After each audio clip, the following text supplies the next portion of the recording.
ต่อមិត្តភក្តិណាគេខ្លះដូចមិត្តភក្តិខ្ញុំពេលដែលយើងហៅដើរលេងអត់ទៅទេតែដល់ពេលដែលយើងទៅដើរលេងហើយថតរូបផងខមមិនថាចុំបាត់ចុំអត់ហៅឥឡូវខមមិនឲ្យ mention មិត្តភក្តិអ្នកគ្នាឲ្យសាធារណជនបានឃើញមកអ្នកគ្នាកុំឲ្យថ្ងៃក្រោយចេះតែហ៊ានទៀតហៅដើរលេងអត់ទៅទេតែដល់ពេលគេទៅធ្វើត្រាម៉ាអីណាអូខេឥឡូវរឿងមិត្តភក្តិរបស់យើងទុកមួយឡែកសិនទៅចាំជំនាញជីពេលក្រោយទៀតហើយយើងមកដើរលេងកពតវិលល្ងាចជាមួយខ្ញុំដែលខ្ញុំនឹងចេញពីខេត្តបរសេនុទៅកាន់ខេត្តកពតហើយនឹងត្រឡប់ទៅភ្នំពេញវិញតាមពិតទៅថ្ងៃហ្នឹងគឺខ្ញុំទៅលេងផ្ទះរបស់ខ្ញុំនៅខេត្តបរសេនុទេអ្នកនរគ្នាប៉ុន្តែដោយសារតែទៅមកគឺខ្ញុំតែងតែជិះតាមផ្លូវជាតិលេខ4ហើយទេសភាពតាមផ្លូវជាតិលេខ4គឺខ្ញុំមើលនឹងស្មមកហើយសូខ្ញុំចង់បដូរទៅជិះតាមផ្លូវជាតិលេខ3វិញម្ដងហើយក៏ឆ្លៀតពេលចូលលេងខេត្តកំពតបន្តិចទៅសូឥឡូវយើងនឹងចេញដំណើរពីខេត្តបរសេនុទៅកាន់ខេត្តកំពតតាមរយៈច្រកវារិញអ្នកនរគ្នាហើយផ្លូវនេះមានចម្ងាយប្រហែលជាខ្ទង់60គីឡូទេឥឡូវនេះ mission ទៅកាន់ខេត្តកំពតវិលល្ងាចរបស់យើងគឺបានចាប់ផ្ដើមហើយតាមពិតទៅដីខ្ទង់60គីឡូគឺយើងជិះតែ1ម៉ោងជាងឯដល់អ្នកនរគ្នាប៉ុន្តែដោយសារតែផ្លូវនេះ20គីឡូដំបូងគឺពិបាកជិះមែនតើតែអត់បញ្ហាទេដោយសារតែខ្ញុំជាគុណភាព rider ដែរឲ្យតែបានជិះមើលទេសភាពស្អាតតាមផ្លូវអីអត់ខ្វល់ថាយូរប៉ុណ្ណាទេហើយនេះគឺជារថភ្លើងដែលពុះជ្រែកវេហា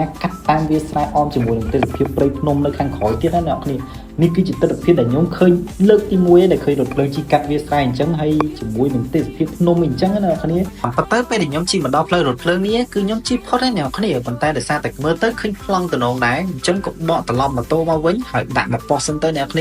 ាដែលទេសភាពផ្លូវរថភ្លើងអមជាមួយនឹងភ្នំបូកូនៅខាងក្រោយហើយដាក់ខ្ញុំជា actor នៅក្នុងនឹងទៀតគឺកាន់តែអេម៉នអ្នកនរគ្នា why not បន្ទាប់ពីថតបាន2 3 clip ហើយខ្ញុំក៏បន្តដំណើរដល់លំបាករបស់ខ្ញុំទៅកាន់ខេត្តកំពតបន្តទៀតអ្នកនរគ្នាហើយជិះបានប្រហែលជាមួយស្ទុះធំទៅខ្ញុំក៏ទៅដល់តំបន់សេដ្ឋកិច្ចពិសេសភ្នំបូកូហើយឈប់សម្រាកមួយស្ទុះខ្ញុំក៏បន្តដំណើរទៅមុខទៀតគឺមកដល់ផ្លូវស្រួលវិញហើយដីប្រហែលជាខ្ទង់181គីឡូទៀតគឺដល់រាជធានីភ្នំពេញវិញអ្នកនរគ្នាបានផ្លូវស្រួលហើយស្ងាត់អញ្ចឹងគឺជិះតែមួយស្ទុះមកដល់ផ្លូវឡើងភ្នំបូកូបន្តអ្នកនរគ្នាប៉ុន្តែភ្នំបូកូរបស់យើងមើលតែពីក្រោមទៅក៏ស្អាតដែរអ្នកនរគ្នាប៉ុន្តែដោយសារតែដំណើរយើងវែងឆ្ងាយពេកអត់អាចឡើងទៅកាន់កំពូលភ្នំបូកូបានទេគឺខ្លាចចុះមកវិញយប់អីអញ្ចឹងអ្នកនរគ្នាអញ្ចឹងមានតែចាំថ្ងៃក្រោយសិនឯអ្នកនរគ្នាដូចគេថាកូនប្រុសចាំ10ឆ្នាំទៀតចាំសងសឹកក៏មិនទាន់យឺនពេកដែរអ្នកនរគ្នាឥឡូវយើងថតរូបពីបេប៉ុហើយទៅរកអីញ៉ាំពេលថ្ងៃសិនហើយអាហារថ្ងៃត្រង់របស់ខ្ញុំថ្ងៃនេះគឺងាយទេអ្នកនរគ្នាគឺបាយស្រូបគៀនលបងសាឡាជាមួយទឹកតែឈ្ងុយគឺអែមមែនតែនត្មងអ្នកនរគ្នាឥឡូវញ៉ាំឆ្អែតទៅតោះចាំកាលទៀតទៅមើលម៉ោងនៅម្ដុំសេះសមុទ្របងប្អូនគ្ន